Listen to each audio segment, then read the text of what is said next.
skies, warm southern air, the smell of the sea all around you. You hear seagulls cawing off in the distance, and you can feel the water lapping against your ankles.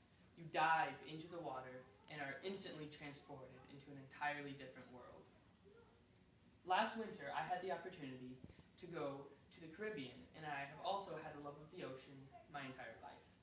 Snorkeling is a great way to explore what lies just beneath the surface, and I will share with you some interesting things about snorkeling in these next couple minutes. Before I took my trip, I had never snorkeled before, but it's actually quite easy, and I picked it up easily. Snorkeling opens a world which is entirely different from our own, and I wholly recommend it to everyone. First, I'm going to talk about the equipment needed. Secondly, I will talk about some places you can go, my favorite. And thirdly, I will talk about my personal experience. Snorkeling is fairly simple, yet extremely satisfying.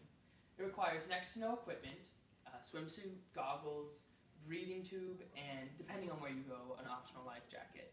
Goggles are pretty universal. You strap them on your face and they keep the water out. And when you go snorkeling, you generally spray the inside with an anti-fog spray. Now the breathing tube is interesting. This is no standard PVC pipe strapped to your mouth. It has specialized compartments in the top that reduce water coming in, so if you accidentally get some water in the top of your tube, it doesn't just go straight to your lungs.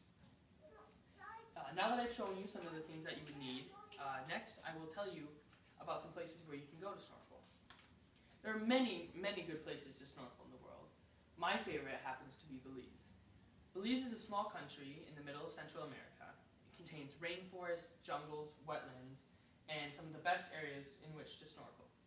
It houses the second largest barrier reef, second only to Australia, 65 different species of coral, and over 300 species of fish, which is one of the highest concentrations in the region.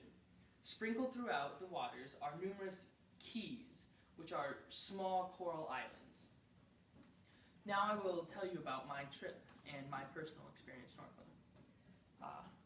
When we got to Belize, my cruise boat docked off the shore, and we took a 40-minute boat ride out to the island, which was a tiny, beautiful island with palm trees and cabanas. Our whole group divided into 3 different tours, and for 45 minutes we were in the water, circling the island, and just gazing out at all the different kinds of fish. There were numerous types of fish and about 12 species of coral on this particular island. In conclusion, snorkeling is an exciting activity, even better in the Caribbean. I have shown you what you need for some of the best places and my personal experience. I hope you can see why I enjoy and recommend it so much. Snorkeling in the Caribbean sunshine is an experience like no other.